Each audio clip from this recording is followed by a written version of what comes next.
देखिए लो, 9th class का exercise 1.6 का पहला का देखिए 3 गो क्वेश्चन है, इसको बनाते हैं। ठीक है, ये 64 के पावर 1/2 दिया है। ठीक है ना, तो देखिए कभी भी अगर पावर में 2 है ना यहाँ पे, तो 64 को इस प्रकार तोड़िए कि पावर में उसके 2 आ जाए, पावर में 2 आ जाए। इसे 64 को तो हम कई प्रकार से तोड़ सकते हैं जी, पर ऐसे तोड़ना है कि पावर में 2 आ जाए। तो 64 के लिए हम क्या लिख दें, 8 की पावर 2 लिख सकते हैं जी। अरे 8 को 2 बार गुणा करेंगे 64 आ जाएगा, और उसके पावर में हम लगा देंगे 1/2 लगा देंगे ना। अब एक बात समझिएगा, एक फॉर्मूला पढ़े हैं जी। क्या फॉर्मूला पढ़े हैं जी, कि अगर x के पावर m रहेगा और उसके भी पावर में n रहेगा, तो हम क्या करते हैं, x के पावर में m गुणे मतलब पावर और पावर का गुणा कर देते हैं ना। तो हम यहाँ भी इसके लिए क्या करेंगे जी, 8 के पावर ले लेंगे और 2 से 1/2 में गुणा कर लेंगे 2 से 2 कट जाएगा, हमारा आंसर कितना आ जाएगा, समझ में आ रहा है ना। चलिए यहाँ देखिए, यहाँ हम 64 के लिए 2 मंगा रहे थे, अब यहाँ 32 के लिए 5 मंगाना है ना। अब इस 32 को इस प्रकार तोड़ेंगे कि पावर में 5 आ जाए। तो एक बार समझते हैं, 32 को जब हम खंड करेंगे ना, कटाएंगे इसे, ठीक है ना, ऐसे कटाते हैं ना। तो देख रहे हैं कि यार 2 के रूप में ही आ रहा है, मतलब 5 को 2 है जी। 5 को 2 के लिए हम 2 के पावर 5 लिख सकते हैं, 32 के लिए लिख सकते हैं ना। तो हम लिखेंगे 2 के पावर 5 और उसका पावर में क्या लिखेंगे, 1/5। ठीक है जी। और सेम फॉर्मूला यही वाला यहाँ भी यूज करेंगे, x के पावर m उसके पावर n होगा, तो x के पावर m गुणे n, यहाँ भी हो जाएगा 2 के पावर 5 गुणे 1/5। तो 5 से 5 कट जाएगा, आंसर हो जाएगा, आंसर क्या हो जाएगा, समझ में आ रहा है। यहाँ देखिए, यहाँ हम 5 मंगा रहे थे, यहाँ पे क्या मंगाएंगे, 3। 125 के लिए 3, वही काम करेंगे, 125 को तोड़ेंगे, 5 कटाए, 5 दूनी 10, 5 25। अरे देखिए 5 भी 3 गो आ गया है, यानी हम 5 के लिए लिख सकते हैं 5 के पावर 3 लिख सकते हैं ना। यहाँ हो जाएगा 125 के लिए 5 के पावर 3 और उसके पावर 1/3। तो क्या हो जाएगा, 5 के पावर 3 गुणे 1/3, 3 से 3 कट जाएगा और 5, समझ में आ रहा है। चलिए एक्सरसाइज 1.6 का दूसरा क्वेश्चन बनाते हैं। दूसरा में 4 गो है जी। देखिए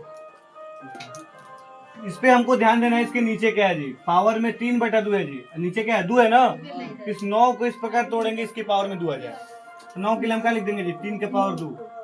3 के पावर 2 का मतलब क्या होता है, 9 होता है ना। इसका पावर में हो जाएगा 3/2।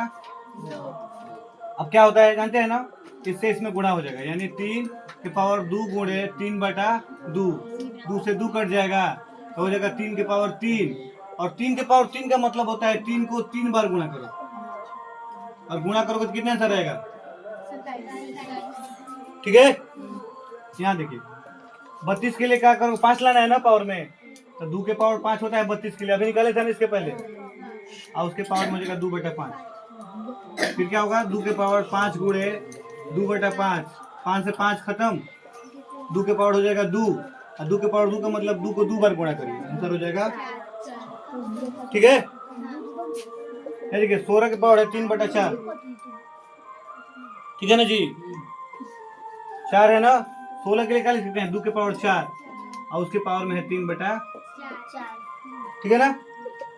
फिर क्या होगा, 2 गुणे 2 के पावर 4 गुणे 3/4, 4 से 4 कट जाएगा, यानी हो जाएगा 2 के पावर में 3। और 2 के पावर 3 का मतलब होता है 2 को 3 बार गुणा करिए।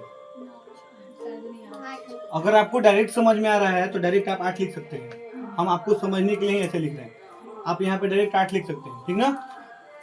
4 नंबर देखिए, अब 125 हो गया, नीचे 3 है जी, तो इसको भी 3 के रूप में लाना है। अभी लाए थे 5 के पावर 3 125 के लिए, और उसकी पावर हो जाएगा -1/3, तो हो जाएगा 5 के पावर 3 गुणे -1/3, 3 से 3 कट जाएगा और 5 के पावर आ जाएगा -1। और जब माइनस आ जाता है ना पावर में, तो माइनस को हटाने के लिए इसको नीचे ले जाना पड़ेगा, यानी 1/5, ठीक है। समझ में आ रहा है सब। चलिए देखिए, अब एक्सरसाइज 1.6 का तीसरा का क्वेश्चन देखेंगे। 4 क्वेश्चन है। चलिए इसमें हम आपको पढ़ाए थे एक फार्मूला, कि अगर x के पावर m हो और गुणा x के पावर n हो, तो हम अगर आधार सेम है तो पावर को हम क्या करते हैं जी, गुणा में जोड़ लेते हैं, करते हैं ना इसे। तो बस इसके साथ भी हम वही करने वाले हैं। ये डॉट का मतलब गुणा होता है, क्या होता है, गुणा। यानी देखिए यहाँ दोनों आधार सेम है तो पावर को हम जोड़ लेंगे। 2 के पावर क्या लिखेंगे, 2 प्लस 3 बटा 1 बटा 5, ठीक है जी। 2 बटा 3 प्लस 1 बटा 5 जोड़ेंगे, क्या होगा, 2 लिख लेंगे। 5 3 का एलसीएम कितना होता है, 15।